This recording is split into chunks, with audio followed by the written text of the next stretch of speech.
And welcome to this webinar from the IRIS Smart Cities project. And the topics today are creating smart city business models through the use of ideation tools and business incubation. Next slide, please. And the agenda for these 90 minutes is as follows. Me, myself, will give you a short introduction. My name is Jonas Norman. I'm a change management expert working at INCG International here in Gothenburg, Sweden. The next presentation will be done by Mark Sanders, Professor of International Economics at Maastricht University and Utrecht University. His topic will be business development in smart cities. Stefan Brahm, the startup incubation lead at UtrechtInc, will give you a presentation on business incubation, his expertise. And finally, Luke Sanders will join Mark Sanders to present ideation tools. And Luke is a fellow colleague to Mark at the Utrecht University. And as I mentioned before, we will also have a panel discussion and will be a possibility to continue with your questions but if it is a question related directly to one of these three first presentations, please write your question in the chat or raise your hand digitally and I will moderate that your question at the end of each session. Next slide, please.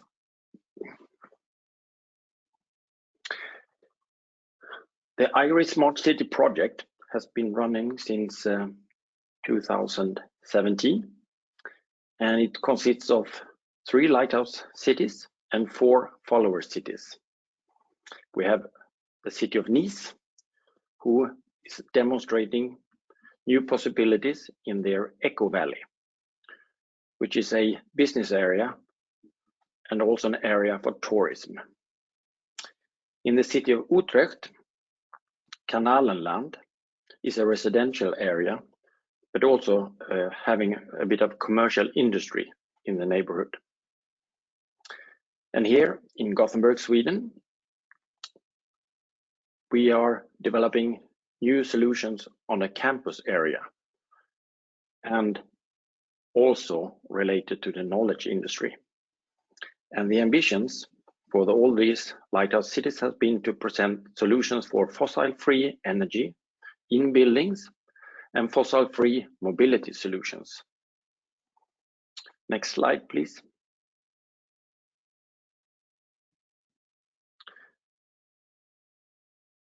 In total, there is 16 different IRIS solutions demonstrated. And what we will learn about is how to adapt business model related to these different transition tracks and their different IRIS solutions. Next slide, please. The cooperation within the project between the lighthouse cities and the follower cities is related to these solutions. And it's not just technology that is replicated, but also adapted business models related to the local business environment. Next slide, please. IRIS Smart City was started under a different program, the Smart City and Community Program, while we now see the shift towards the next framework program, Horizon Europe. And within the new framework program, there will be a new perspective towards city development. If we in the IRIS Smart City project and their fellow project under the program focus on secure and affordable energy and mobility services for citizens, within the new mission, there will be much larger focus on making climate neutral offerings competitive, and that by steering markets towards climate neutrality and reduce use of resources. Next slide, please. So some of you are involved in the EIP SSE program, and I guess most of you are now looking towards the new EU mission. where the ambition is to start transforming European cities to climate neutral before 2050. And for some of those cities, 100 cities will be climate neutral already by the end of 2030. Next slide, please. So in the panel discussion, at the end of this session today, there will be a discussion on how the different tools for business incubation and ideation can be used to support new projects targeting 100 climate neutral and smart cities. Next slide, please. And with this short introduction, I will now hand over the presentation to you, Mark Sanders, for 20 minutes on business development in smart cities. You're welcome. Thank you, Jonas. Assuming that there are no questions on the introduction, let's immediately move to that next topic. So we've researched in the context of the IRIS project, the idea, the task, let's say, of how to develop new business around these solutions that were being demonstrated in the lighthouse cities, as well as beyond that. And if we go to the next slide, we kind of set up a program as you do in these projects. You have to basically think through what you want to do and make a plan and submit that. This was our plan. So we had the idea to harvest ideas about smart city development, not only the technical solutions that were already thought up, let's say, in the project, but also try to develop ideas around that. So in implementing these new solutions, you always run into new challenges.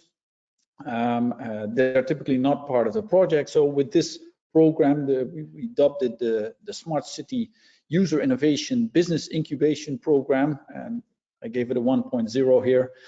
The initial idea was to harvest these ideas from incumbents and spin-offs. So that's the existing partners, the existing players in the ecosystem, to have startup challenges, to harvest more of these ideas, and to also go to users and see what they would bring to the table, and then funnel these ideas through a process of selection and acquisition into incubation.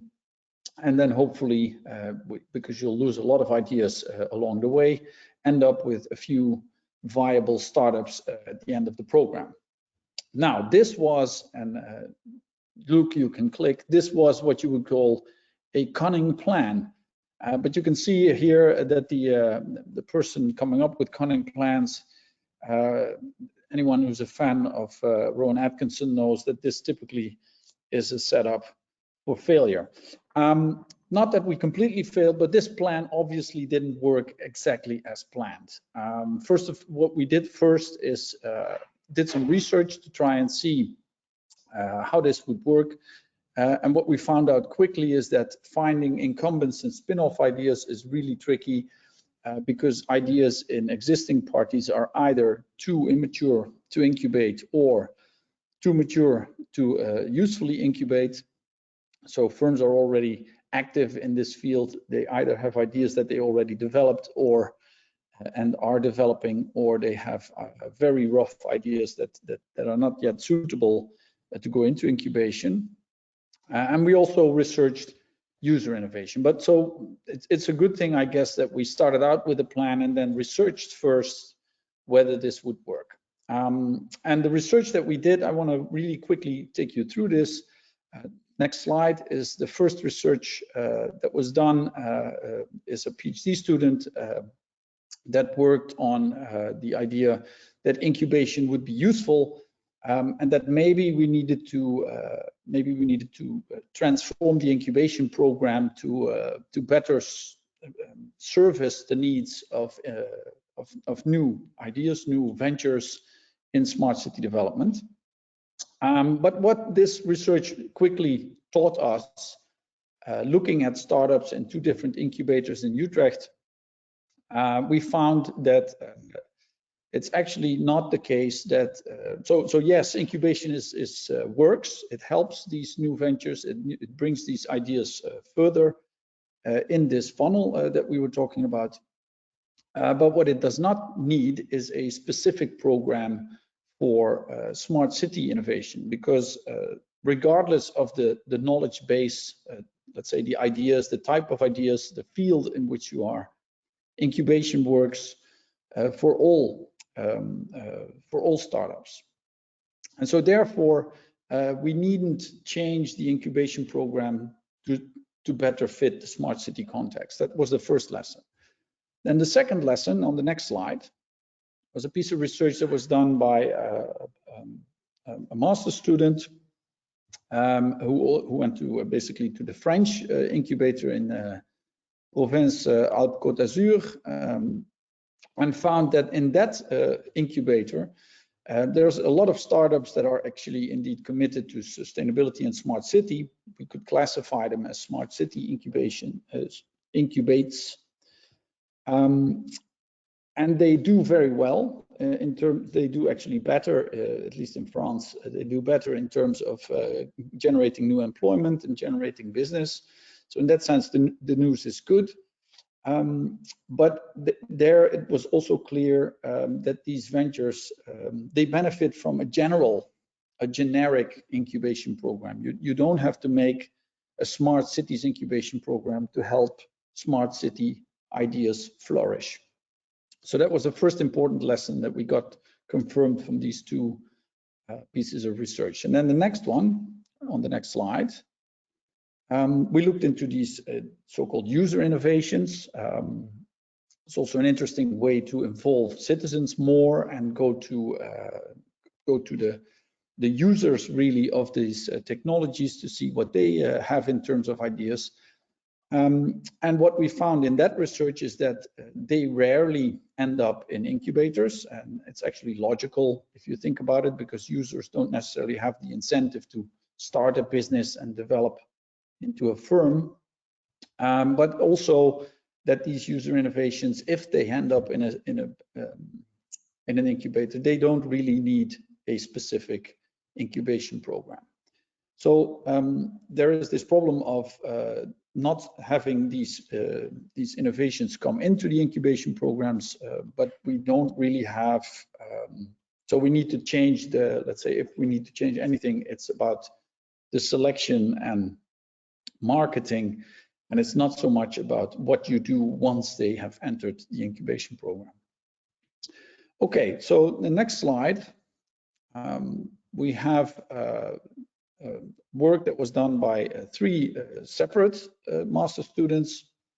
They looked at the actual incubation numbers in the incubators in Utrecht, Gothenburg, and Nice as well during the IRIS project. So how did that change? How did that change because of the presence of the project, but also what was the impact, for example, of having COVID halfway?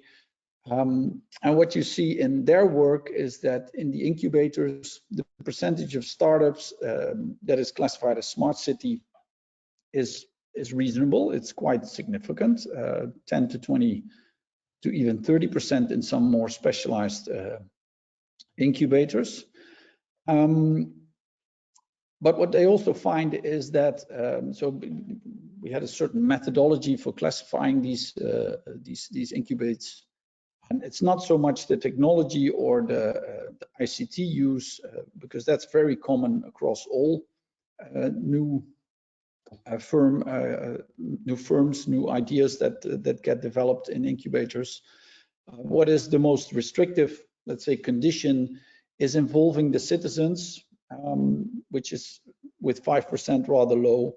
And the restrictive condition is it applied to the city or more generic, and that is also a restrictive condition. So anyway, the main lessons on the next slide, the lessons that we drew, is that on the spin-offs and user innovations, we really have a hard time finding these innovations, these ideas, and bring them to incubation, because what you find is typically not what you're looking for. There's lots of ideas, but they're in different stages. We concluded from that if we cannot find the needles in the haystack, we should try and draw out the ideas in, let's say, what we call ideation, and we'll talk about that later. And if you go to the next slide, what we developed from this, let's say, this knowledge base, and actually in parallel with this knowledge base as it became clear, is that we have to consider business incubation as a tool that can benefit smart city development, but not because it's geared towards smart city development, but because we create more receptiveness of business incubation for innovations in different stages. Traditionally, business incubation is targeted on having teams with a certain level of, well, let's say, development. The idea needs to be clear. There needs to be some maturity. If we want to promote more smart city development or more innovation in general, it would be wise to try and broaden this. So if you click Luke, then you'll find the main conclusions. The ideas are found in the various stages of development. So we need to, from a variety of sources, so from users, from incumbent firms, from new venture teams. They have in different stages of development, they have different needs and possibilities. Now you're going a little bit too fast. So instead of focusing on the narrow area where traditional incubators tend to focus, which is after the idea has been ideation has been gone through, we have some discovery and validation, and then we go into the incubation stage. So we're trying to catch ideas in this very narrow purple area. We want to try and broaden this, and this is where you click for the big broaden this and move upstream, catching more ideas and bringing them, let's say, to that stage of incubation, crossing this valley of death. So when we want to set up a smart city business incubation program, we should try and cater to the diversity rather than try to exclusively aim for the ideas that are exactly in the right stage of development, and rather than exclusively aim for ideas that are exactly on the smart city topics and problems that we have in mind with our projects. So those were the lessons that we drew, and from there we went on. If we go to the next slide, we went on to a second iteration, let's say, of our program. We wanted to develop a program that is more open to innovations in different stages of development and from a broader group of potential innovators. So broaden the inflow into the incubator, focusing, if we want to then, let's say, put more emphasis on and increase the share of smart city the solutions and ideas in these incubators, it's done by having targeted ideation activities, and we'll come back to that after the next presentation. And then the next point, if you click, is where we then started to do this in a close collaboration with UtrechtInc. They reformed their program to better accommodate these innovations from different sources and in different stages. And we started working as Iris Utrecht on organizing a list of ideation events that we also translated into recipes. We call them recipes. They give you a very short, let's say, one-page overview of what you would need to do to create smart city ideation activities that can be replicated, not only, well, that can be replicated in different cities. And we're ready to help with that. So that's the let's say, the cunning plan that we ended up executing in the IRIS project. And I think with that, I conclude my part of the presentation. And there is some room for questions. I stole this slide from Stefan, but if there are none, Jonas will collect them. We have no question in the chat so far. Please write your chat or raise your hand if that is possible in this. I'm getting unsure myself if it's possible to raise your hand. Can I ask you a question from Mark? Yeah, sure. What have been your relationship to sort of the challenges in Utrecht and the city of Utrecht when sort of marketing the incubation programs? Has there been any discussion whether there should be specific challenges that could be addressed by? Yeah, so initially we had quite a bit of a discussion, especially also in the project, whether we should have these challenges very closely related to the demonstrations and to the technologies that we already had planned to develop in Utrecht and also in the other lighthouse cities. And we had that discussion, and we've had different types of ideation events. We'll come back to that, but some of them have been more targeted.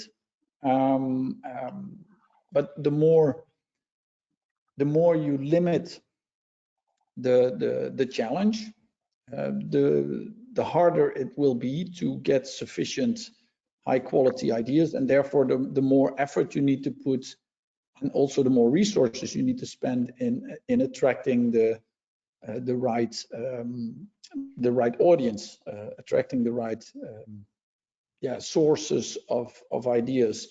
What you can then get is more targeted, more technologically thought through, more specific solutions, but you also you lose the let's say the opportunity to cast a wide net and collect interesting ideas that you may not have thought of in advance. So we've had that discussion, and there is this trade-off in your ideation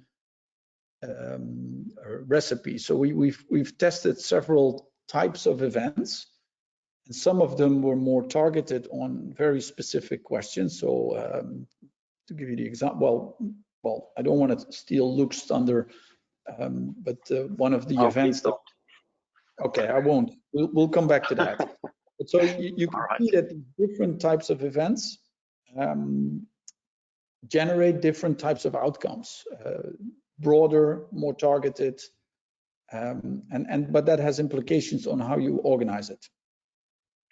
Yeah. Well, so my question was whether if you feel that the city or the cities understand the possibility using your processes as a tool to sort of develop markets within the city and thereby also achieving the overarching goals.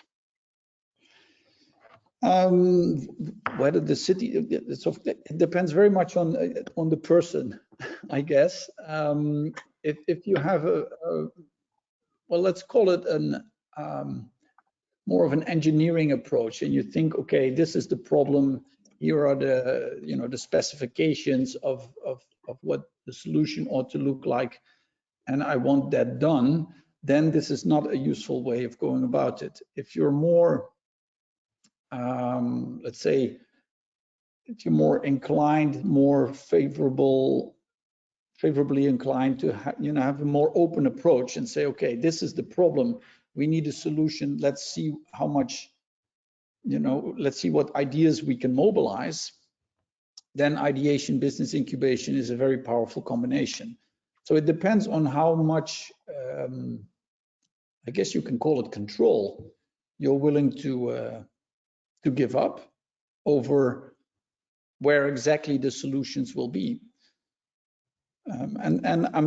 It's not a panacea. It's not a solution for all problems. If it's a very clear problem and you know exactly what you want as a city, then don't bother going through this very roundabout way of developing it. But if it's less clear and you're mainly interested in solving the problem, and you also want to engage with a broader community of potential entrepreneurs in your city and citizens, then this can be a very powerful combination.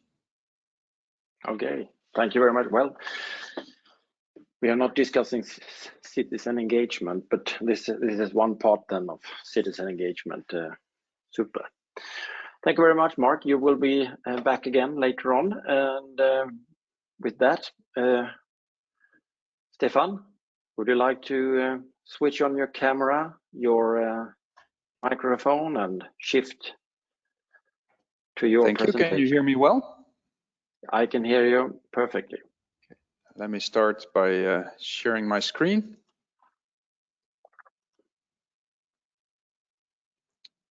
Awesome. Right, is that visible to you? That's perfect. All right, so let's get started. So my name is Stefan Braam. I'm the startup incubation lead at UtrechtInc.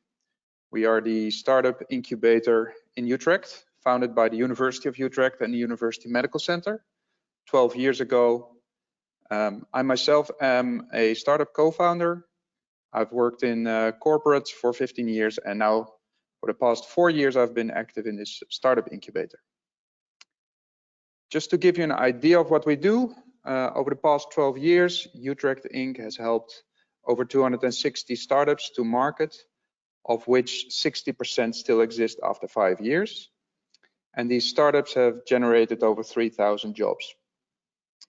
At any time, we have between 35 and 45 startups here in our facility at the Science Park, and we have a network of over 150 mentors and experts.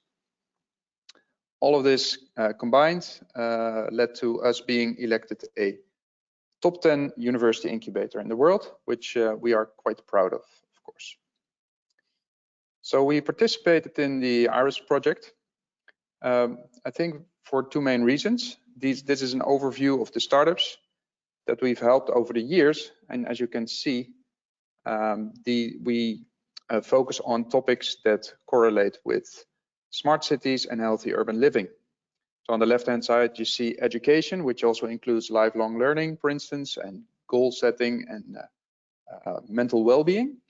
On the top, health speaks for itself, and on the right-hand side, we see sustainability, including the sharing economy and the energy transition.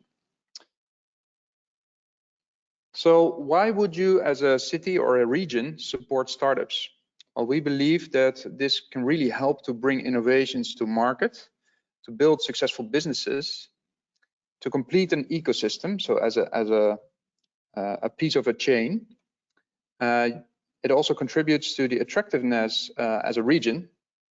It creates jobs. It really helps to bring new technologies to the surface, and it strengthens existing networks.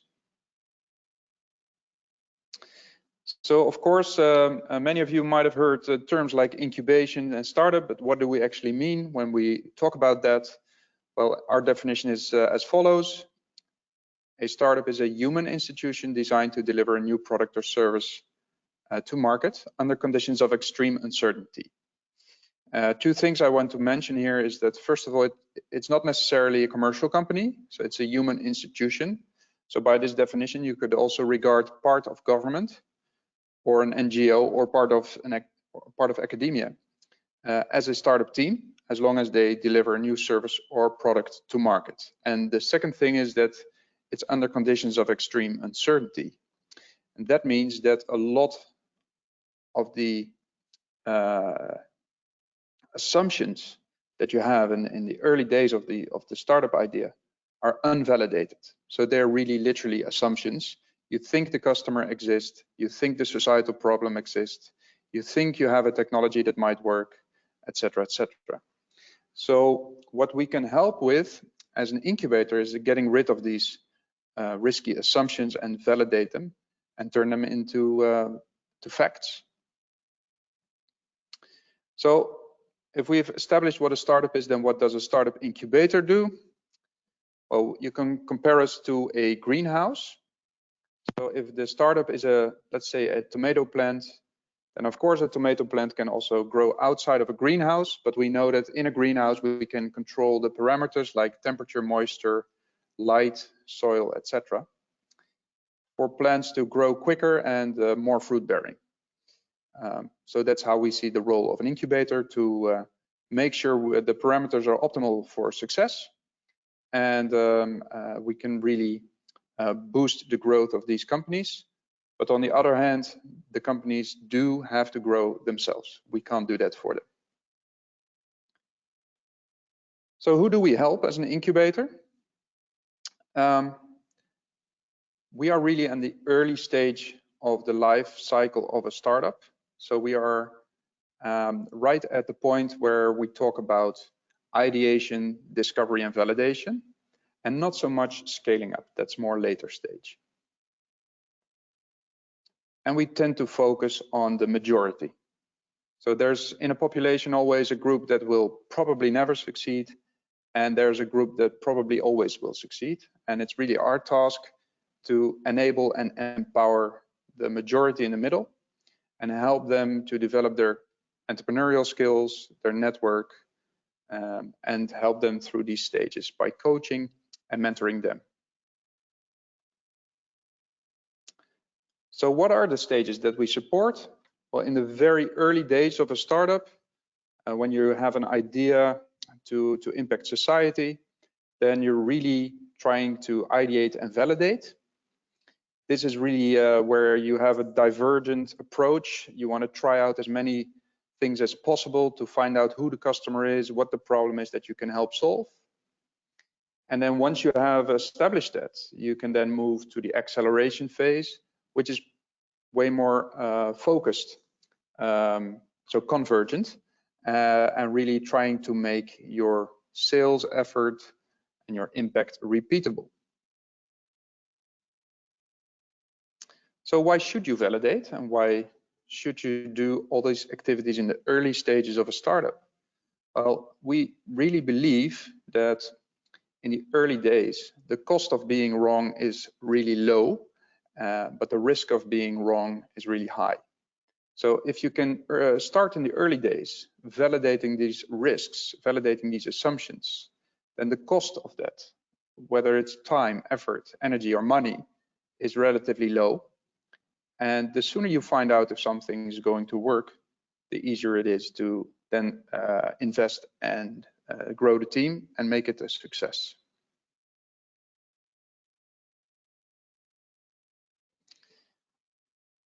So what we teach our startups here, and that's not only for Smart City, but all technology related startups, is that they need to be able to adopt in an ever-changing context. The rate of change nowadays is really high, higher than it's ever been, and the rate of change is still accelerating. So we're not there yet. For this to work well, we use this method. It's called Build, Measure, Learn.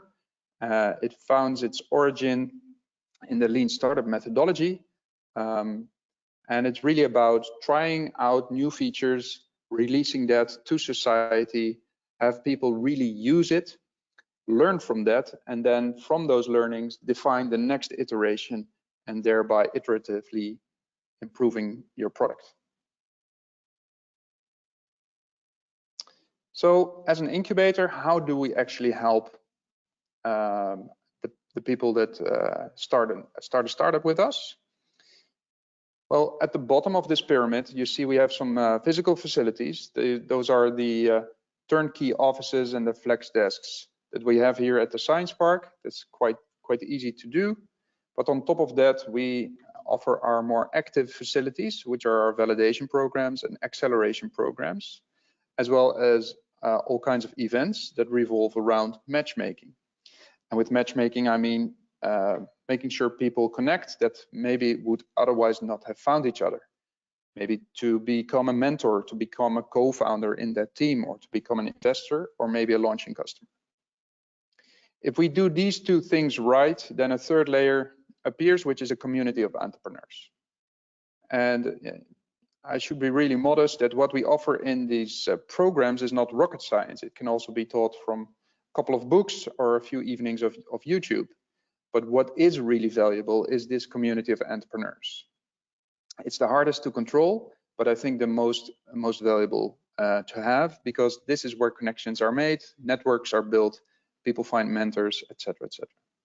So if you have these three layers, then hopefully successful companies come out at the top. And in addition, as I said, we have 130 mentors, which are all voluntary people that have done well in life and now want to help the next generation. And we have 14 service partners, which are professionals like law firms, notaries, banks, grant advisors, all kinds of legal services. And they can help our startups for half an hour per month for free. So they can have access to these professional services while they still have very little money to spend. So as Mark already said, over the period of the IRIS project, we diversified our offerings. So first, when we started, we had a couple of things, organized events that we really used to find these new startups and draw them into the incubator. So we had a co-working space where people could rent desks, and we organized one-day workshops that were called Get Started. And from that, we tried to convert people to get into two types of programs: a pressure cooker program, which was focused on tech entrepreneurs from the region, and science venture program, which was focused on scientists from the university that wanted to develop a startup. And then on the website, we said that we also had a scale-up program, but in reality, we hardly ever got an application for that, in all honesty.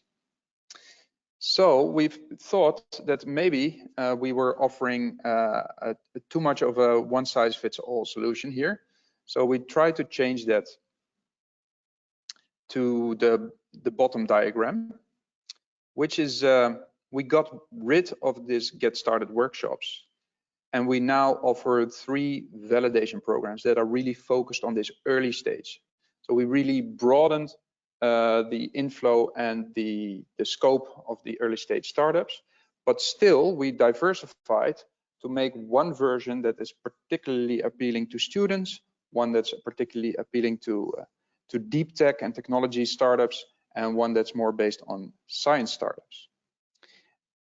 And then when they finish that, and they continue, at that stage, we assume they are full-time committed to their startup, and they can then participate in our acceleration program later on.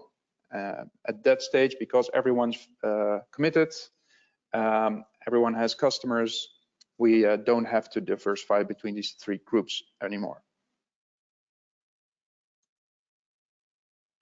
And then another thing happened, of course, we were already experimenting with offering our services online, but then COVID hit, and here in the Netherlands, we went into lockdown. So within a week, we had to transfer all our services to online, which turned out actually to work really well for several reasons. So let's start at the top here. Whether you're a founder or talent or a mentor or somehow related to an incubator, then your geographic location or your calendar shouldn't keep you from engaging with us, right?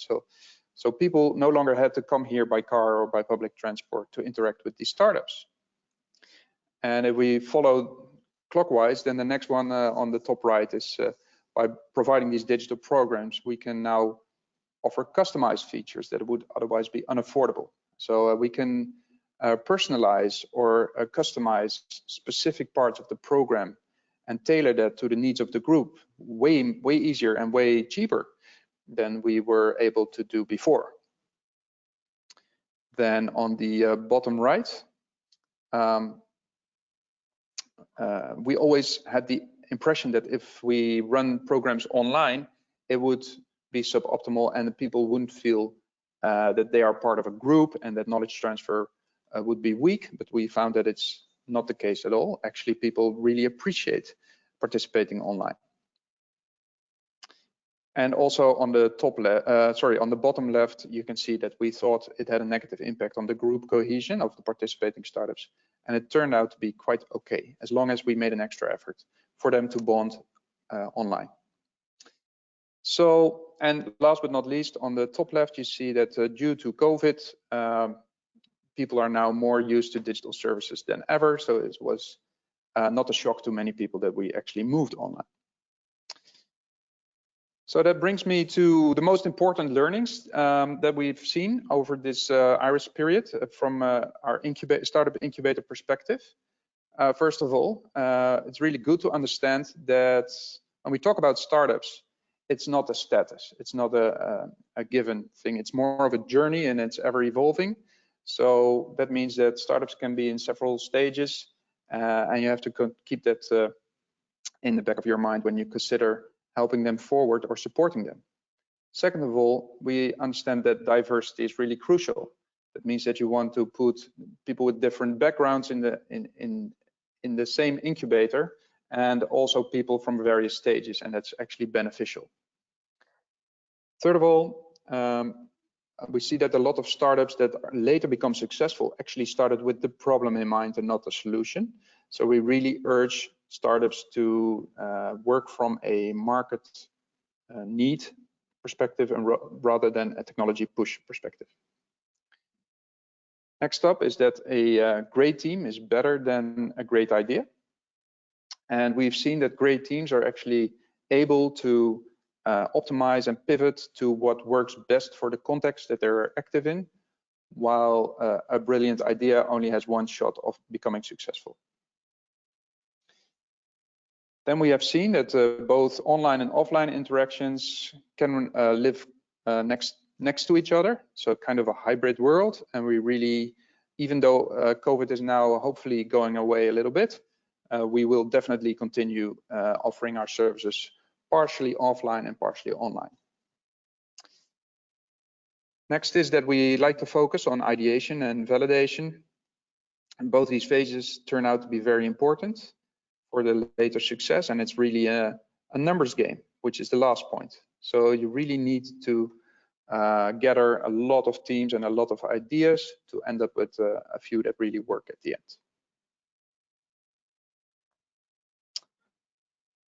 That's my part of the presentation about the incubation process that we did here at UtrechtInc. Any questions about that?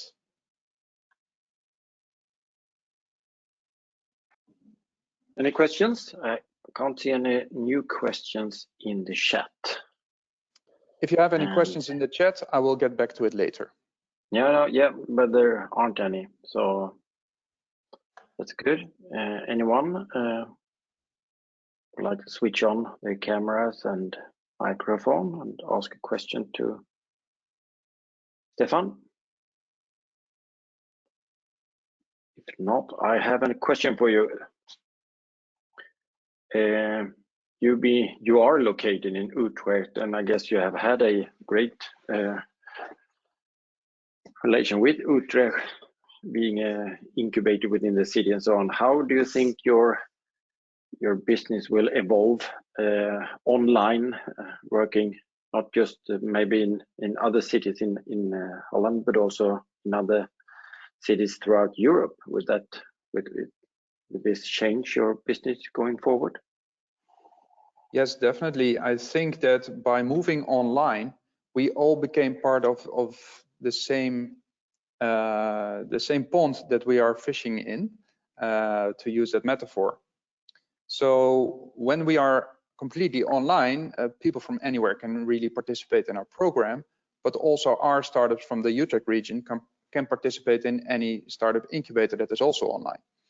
So really to solve that and make it valuable, we see that a lot of vertical specialisms are now created. So you see that there are now programs particularly focused on artificial intelligence, maybe programs specifically tailored for deep tech in health, stuff like that. So the diversification will be more along the vertical axis, I think, now that everyone is moving online. Interesting. Do you see any verticals related to the different transition tracks in IRIS, or is it on individual solutions underneath the transition Well, track? yeah, I think that the question really is, should you vertically split based on technologies used in these startup ideas, or should you vertically split to the market that you will sell the product into? And based on my experience, I would choose the latter. So I would really try to split them to markets. So if you can come up with a program specifically for local government that wants to take steps towards smart city, that could be a specific program in one of these incubators in one of our cities. Yes, for sure. Okay, interesting. If you have questions, please write them in the chat, and we will, that could be for Stefan or for Mark, previously presenter, and we will address them later on during the final part, the panel discussion and question and answers. Otherwise, thank you very much, Stefan. And please, Luke and Mark, switch on your microphones and your web cameras, and please start your presentation on. Welcome. Luke, are you with us as well with your camera and microphone, or there you go.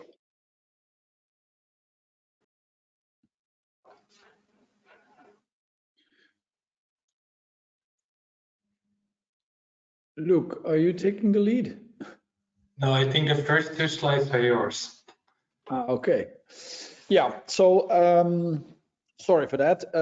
Yeah. So as I already announced, what we came up with as a way of, let's say, pushing business incubation, business development in smart cities, using this incubation toolbox, is much about drawing the right ideas into this incubator. So basically collecting them, trying to draw them out of the woodwork, and for that you need ideation tools. So we refocused, let's say, our attention in the project, developing some ideas about how to do that as a smart city. And if we go to the next slide, one idea that came up and that was researched in as part of the IRIS project was you can use these different ideation tools for different purposes. And this Stella is her name, researched basically the civic hackathon, crowdsourcing, and civic crowdfunding as three, shall we say, ideal types, forms of ideation tools that you could consider. And that give you different results. And she kind of organized these results on two axes. So one is about implementation feasibility. So do you get these almost ready to implement technically feasible solutions out of the project, out of the ideation event? And the other axis is, do you get more or less social benefits? And if you plot these, so you look at civic hackathons, you look at crowdsourcing, you look at civic crowdfunding, you see that they all have a slightly different profile in that space. And that is true more generally. So the type of instrument you take in your ideation predetermines where you'll end up with your results. So if you want to have technologies that are more feasible and technically developed, then you may want to go for the civic hackathon or the civic crowdfunding. If you want to have more social benefits, you go for civic crowdfunding. If you want to go for having a better image, you go for civic hackathons. So you can plot these different outcomes also in different spaces. So this was an interesting piece of research that I would recommend as a city if you're considering adopting one of these ideation tools. Think first about what you want to achieve, and then pick the instrument, the recipe, shall we say, that best fits with it. If we go to the next slide, I think there So how we organized our ideation activities, we've organized several with different say partners of the project. Is we wrote them up as recipes. Basically, of course, we can't have these nice pictures of the eventual dish, but we have a list of ingredients. What do you need to do this? If you click, yeah. So what do you need? What do you need in terms of budget? What did it cost? How should the award structure of the event be structured? And then we looked at how much time it took. So apart from budget, obviously the main constraint is the time of people organizing it, the preparation, most important, and then the actual event is usually much less in terms of time, but that's where it all needs to come together. The key resources you need, and then we described the challenges that we formulated, the participants that we attracted, and then the results that came out of these different events. And Luc will now describe a few examples so you have an idea of what that looks like. Yes, thank you, Mark. So as which was mentioned before, I'm Luc Sanders. I'm not related to Mark because the first letter of our last name is different. And I'm a project manager at Utrecht University in the team that was working on business development in this Irish Smart City project. Next to this, I'm also a startup owner. So also in that sense, I'm working on entrepreneurial ideas. So in this project, what we have done since 2017, when the project first started, we have been involved or co-hosted or organized various different challenges to see what kind of ideas would come from those kind of events. Because as Mark and Stefan already mentioned before during their presentation, startup and business development is really a numbers game. So really the amount of ideas that you generate combined with the amount of qualitatively high teams that then can in turn result into high quality startups. But well, before you get to startups, you have to generate a lot of ideas at first. So during the past few years, there were 8 different events which we were in a way part of. Starting in 2017 with Startup in Residence in Utrecht, which I'll go in a little bit more detail in a bit. Then we also had the Smart Lighting Challenge, the Firewire Hackathon, the Energy Poverty Challenge, Citizen Innovation Challenge, the Utrecht Mobility Challenge, Chalmers Life Challenge, and last but not least, the Change You Student Challenge. The interesting thing about these 8 activities that were organized is that the first 7 happened pre-COVID. So in a way that they were either organized on a location or in a hybrid way.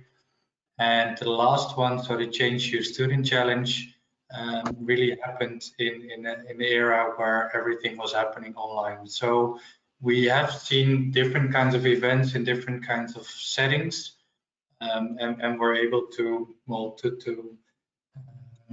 see how what worked and what didn't work.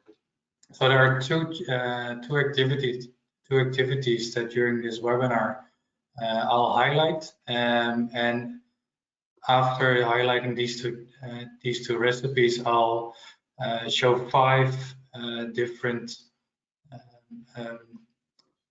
sort of outtakes that we got from all those 8 recipes and share them with you, so you can use those findings into organizing your own events. So at first, I'd like to go to the Startup in Residence program, which was organized in 2017, 2018 in Utrecht, which focused on 9 challenges which were put forward by the municipality of Utrecht. And additionally to those 9 societal topics, there was one wild card. So that was basically not a challenge in itself, but it was an open sort of topic at which people could just send in ideas that were not related to the 9 societal topics. So what this challenge that the municipality of Utrecht organized attracted were in total of 76 ideas, which were then being judged by a variety of people, like entrepreneurs, people working at the municipality, and eventually 32 entries were selected to continue into the challenge, and they were guided to to make the idea a little bit better. And then in the end, seven of those ideas were eventually selected to join the incubation program.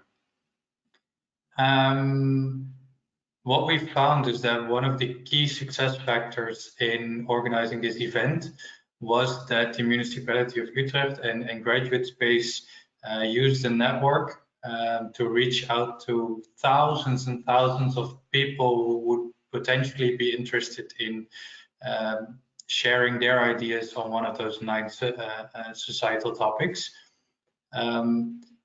And what was proved also later in the other 7 recipes is that getting access to this kind of network is actually the hardest thing, but also it's very costly to reach out to all those potential applicants, and should definitely not be underestimated. So also if you're looking at a recipe in terms of a funnel, then reaching out to as many applicants as possible, so to as many people willing to contribute their ideas to one of those challenges. It also adds to the numbers game that the challenge itself is, and then the challenge obviously is part of the numbers game of getting to startups itself.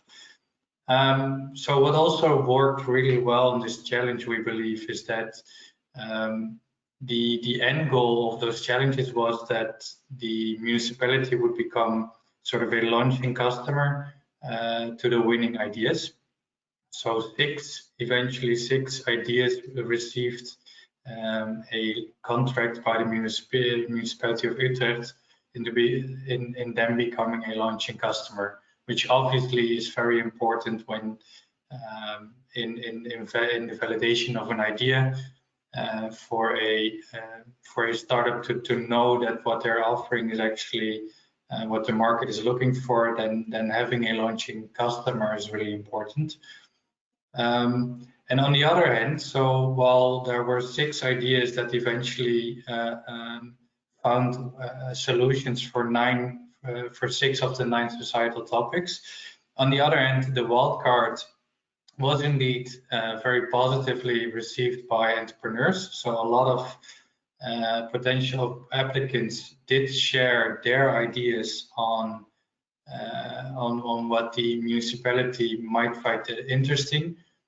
But from the municipality's point of view, a wildcard does not have a clear problem owner at the municipality. So no one at the municipality really wanted to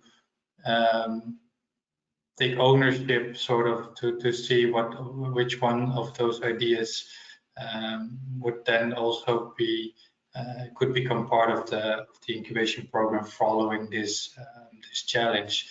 So what this teaches us is that it's not just really important to have the right societal topics being presented to a lot of people who are willing to share an idea. It's also really important that each of those challenges being shared have a clear problem owner. So that's one thing that should definitely is a key learning for us into organizing another activity. And while this was quite a costly event to organize, so as you can see in the top of the slide, the event itself was quite lengthy, so it took 3 months to prepare. The program itself took about 3 months, and then it was followed by a 3-month incubation. It was also pretty costly. So if when we're moving to the next event, there's also ways to organize an event in which is slightly less costly. So this in terms of the Startup in Residence program. So when we then move on to Change You, which was in fact the last event that we organized. This was an event that was co-organized by a student organization at Utrecht University in close collaboration with our team, with the UtrechtInc as an incubator and the municipality of Utrecht. So they quite low-key organized an event, which did take some time to prepare, but was executed in a pretty short manner of time and was quite cheap to organize. And this event resulted into 13 ideas for the challenges, for 5 challenges that were posed by the municipality of Utrecht, which in then turned into one startup joining the UtrechtInc program. So the event itself was a fully student-run online event, during which students that voluntarily participated developed business models for 5 different challenges. At first there were 16 teams that started the challenge, and eventually 13 teams submitted an idea that was assessed. We had all the ideas were judged by a team of entrepreneurs and innovation experts, and on the other hand also citizens, so that both citizens had a say and experts had a say in the quality of the idea.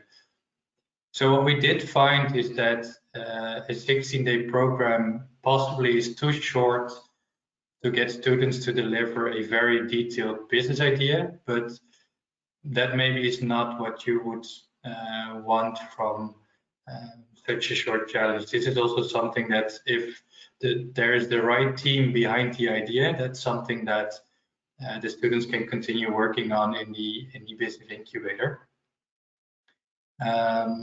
And then the other thing that we found is that the whole event had to be organized virtually, and this might have had an impact on teamwork and team dynamics, because a lot of individuals joined this program who did not know each other before. But this is something that we do not know, and we definitely need to look into a little bit further to see how you can best put together teams when they only meet each other virtually. Also, one of our key learnings in terms of teams on the Change You Challenge is that teams consisting of individual signups performed better than teams who signed up as a group, which at first we thought was a little bit strange. But then looking at different factors of how these teams were formed, there are two things that we did learn from it. And then one is that if you look at the challenge, the activity, also at a funnel, then you can think of it as that not all the students or not all the participants that sign up in the beginning will also end the activity. You will, at some point during the activity that you organize, lose some of the people that, because they're not interested anymore, or they find that they have other priorities. So you will, not everyone will eventually end the activity. So what we did see is that the teams that consisted of individuals that did not know each other before, but were formed just for this activity, when one of the participants in this group would drop out, the rest of the team would continue, versus when one of the people, part of a group that signed up as a group, dropped out, then there was a high chance that the full group would drop out of the whole activity.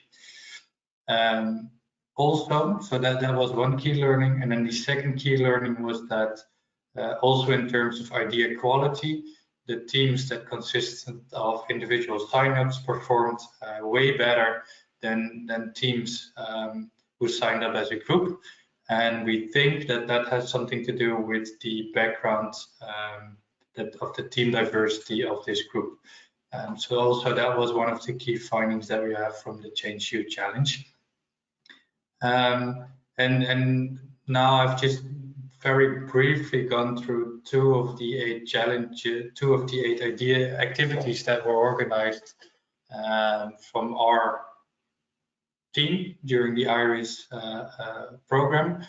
And I'm just giving you like the high level sort of these activities. And as Mark mentioned before, we are sharing also the 8 recipes with you so that you can actually see how all those 8 events were organized, what was needed in terms of budget, in terms of preparation, in terms of resources, so that it's possible to sort of reorganize those events in and replicate them to other cities. So if I'm moving to then if we're looking at all those 8 activities, then what are the 5 lessons learned based on all 5 activities?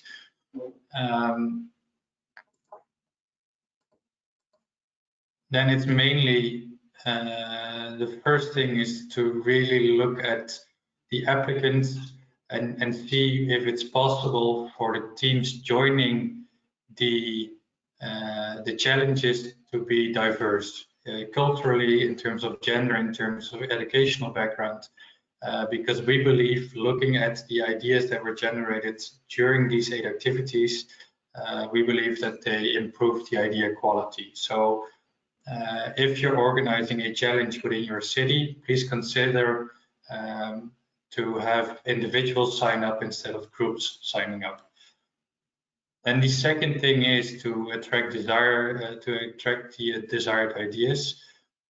Create an open challenge, and if you have any, make sure that the prerequisites to those ideas are very clear. Those 2 things are really crucial to get what you want.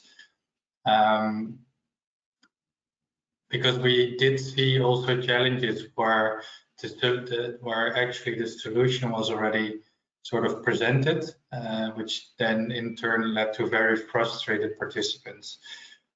Also, part of the activity that you're organizing, it's very important that all the participants that are involved have some basic entrepreneurial skills like ideation, collaboration, creativity. And we saw that very often advanced skills like business development and a skill mindset are lacking, but those can be taught later as well during a business incubation program. Then fourthly, as a lesson learned from all those activities, is to manage expectations, not just of participants, but also your own.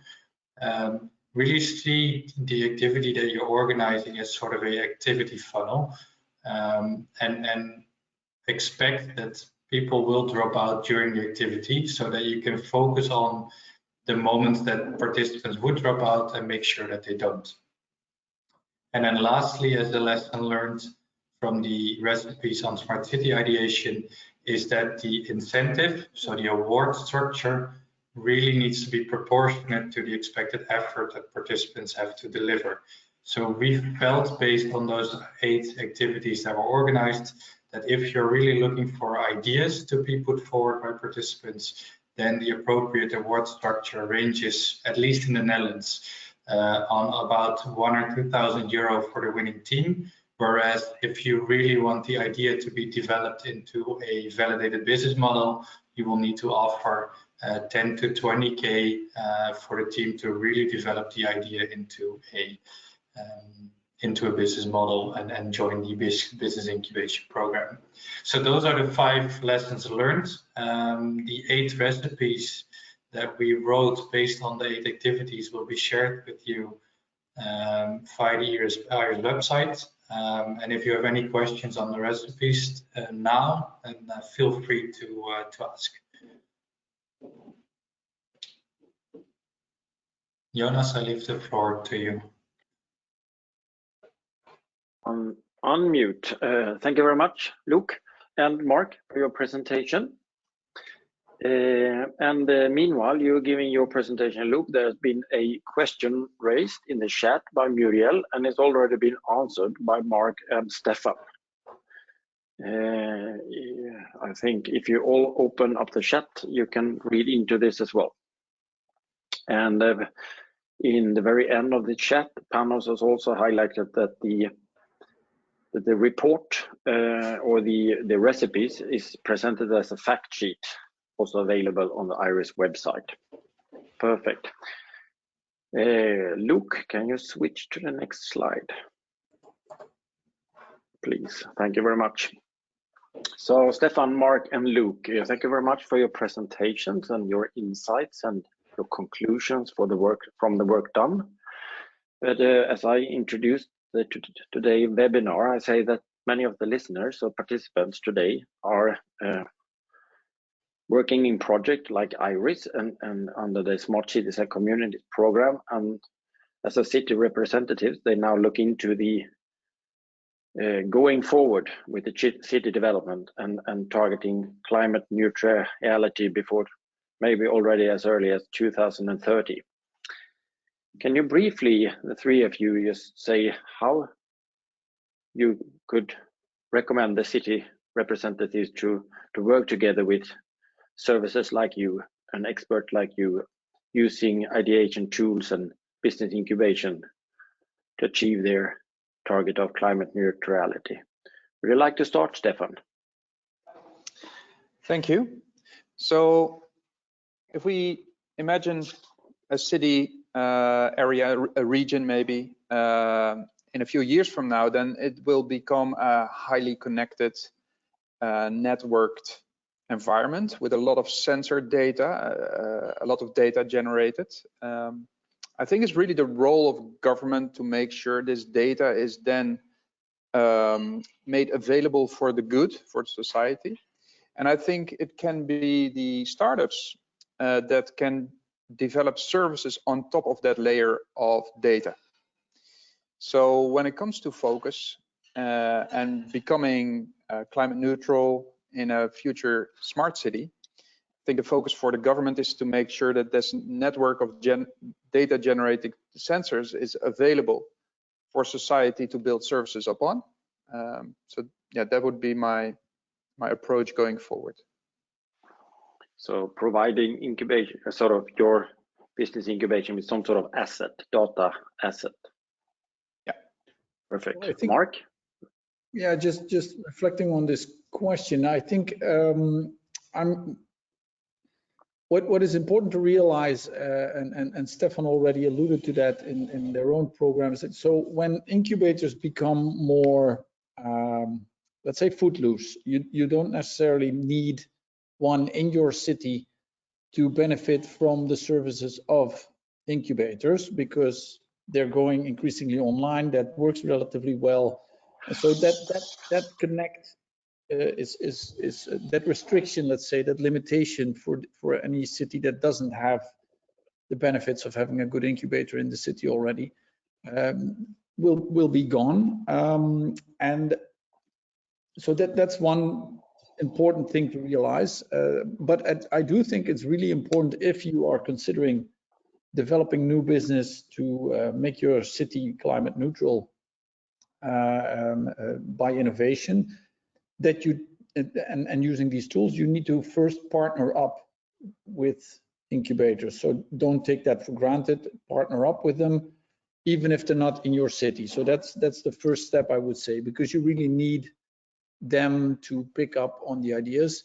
And then in the ideation, it's really helpful, but also not necessarily restricted to your city, that you tap into, as Luke was alluding to, tap into a very large pool of potential participants, teams, people coming up with ideas.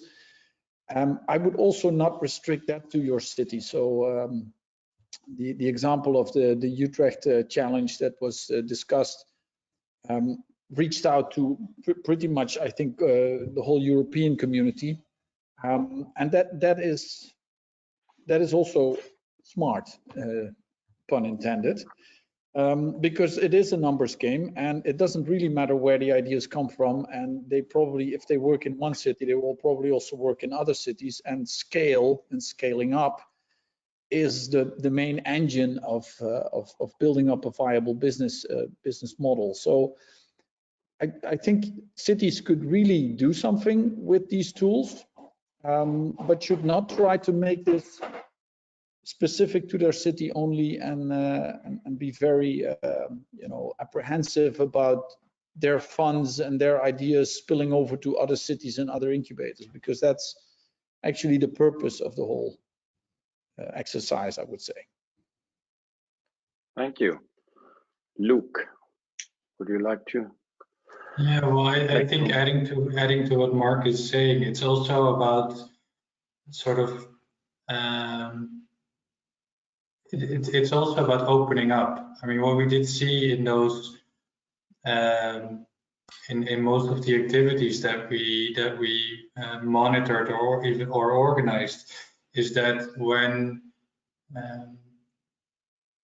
there was sort of the municipality was very open in communicating the challenges that they were facing, and were not trying to hold it to themselves and find a solution themselves, but they were really opening up sort of the floor to everyone willing to contribute, and then posing the problems that they're facing. So I think that if cities really want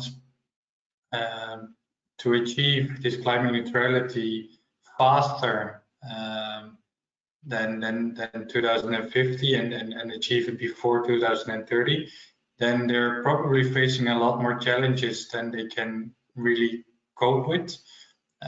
So they do need to be willing at least to open and be open about the challenges that they're facing. And only then I think you can use the ideation tools or the business incubation tools then support in turning those ideas into solutions or businesses. But it really starts with, what challenges are we actually facing? Interesting. With what we see right now with the Green Deal and the new climate goals that is accepted throughout Europe and in the member countries, there will be quite many new regulations put in place in the near future on positive energy district and of course climate neutrality and circularity and so on. Can your methodologies and tools be used to test what's beyond the implementation of new regulations? How that would affect business modeling with new regulations implemented on the local market or on the national market? Maybe understand my question? Is that question to anyone specific? No, it's an open question to the three of you, but you please feel free to start, Stefan. Well, very briefly from my perspective, I think rules and regulations are really the enabler or the disqualifier of early stage startups, right? So whenever measurements are changed to make sure incentives contribute to reaching these climate goals, then this should be, as Luke said, opened up and communicated as clearly as possible, as early as possible, for really startups to act on that. Otherwise, lagging, changing rules and regulations in a very slow pace might put startups out of business because they don't have the cash flow to bridge the period it takes to change rules and regulations. So I think speed is really, of course, a very important factor here. So for established business, sorry, Mark. Yeah, and what is also relevant is that startups are not very active in lobbying and being involved in setting up the rules. So what you want to really avoid So you want to set clear rules, you want to set them quickly, and you want to communicate them quickly. But you cannot expect startups to be involved in formulating them. So you have to keep their interest in mind when you do, because incumbent companies typically are very much involved and incentivized to be involved in formulating these rules. And let's say the interests of startups will not be on top of their minds, to put it mildly. So it's very important that as a policymaker, you keep that in mind, and you keep you not only communicate the tools very quickly and the changes in policies, but also shape them in such a way that they don't hurt the people who maybe not fit exactly the template that you have in mind, because you're very used to working with the incumbent firms that tell you what that template should be. So you have to realize that startups do things differently. That's their whole purpose in life. And we need to incubate them to test whether that differently is also better.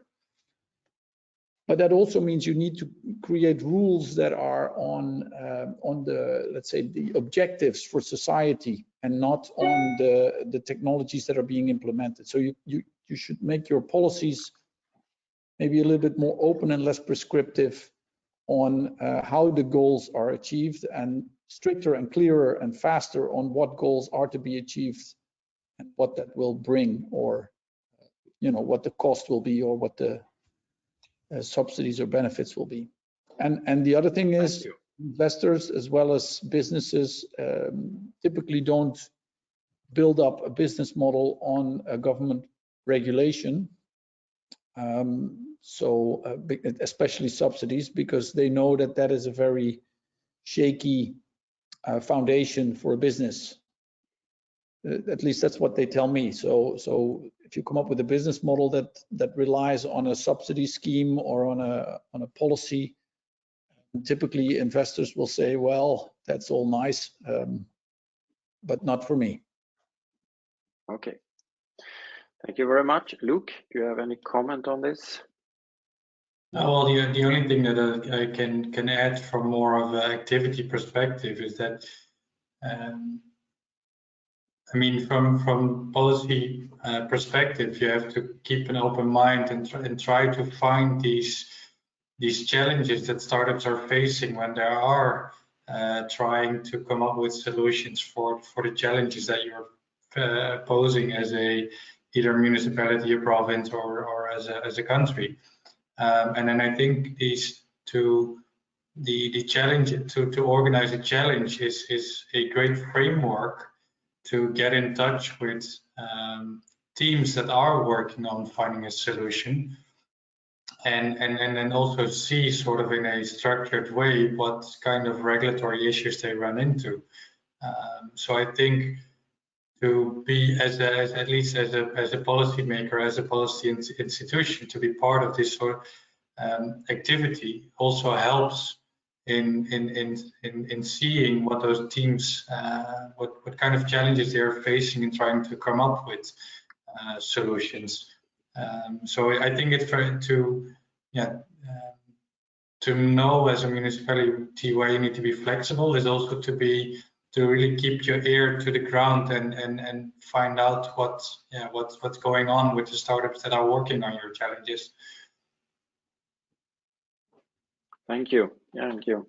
Time is running short. I just briefly want to shift into the final question there. So right now there is a number of cities sending in their expression of interest to become one of the 100 climate neutral and smart cities. Have your institutions and businesses been contacted by any cities to take part in such an expression of interest? Do you think you will be a partner in an upcoming proposal for EU-funded projects under the new EU mission, Stefan? I think we are looking at several options, but all to reach the same goal, which is to become climate neutral in a few years because if we don't start acting now, I think we miss the window of opportunity.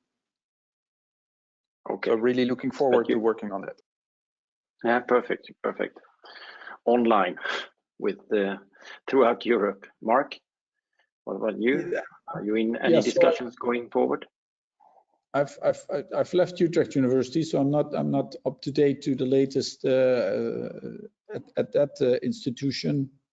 In my new position in Maastricht, it's definitely high on the agenda. Not specifically the EU missions program and the 100 climate neutral cities, but I've been involved in several consortium discussions for new proposals on. I mean, climate change is a very hot topic, and there's a lot of things going on.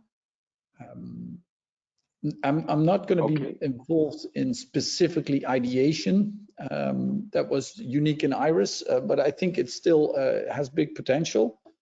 And yeah, I would definitely recommend anyone involved in these kind of projects to reach out to, shall we say, the entrepreneurship scholars in their city and or their incubators, and see if they can set up something like this, because creating a dynamic towards climate neutrality in the city implies creating opportunities for new ventures. That's almost inevitable. So and filling these gaps can really help speed up the process. So I think it's really it was unique in Iris that we had that in this project, and I'm still convinced that that's an important element in your smart city strategy, to pick up exactly those things that you cannot think up in advance when you're writing your project proposal. Thank you very much, Mark. Luke, I think this will be the final word as a sales pitch to the three of you, and I hope that everybody listening into this today, and all you who will stream this from YouTube, please don't hesitate to contact Stefan, Luke, or Mark for any discussions on how to set up strategies or going forward with new projects under the new EU mission or any similar venture. Thank you very much. Panos, I'll leave it over to you. Hi, thank you.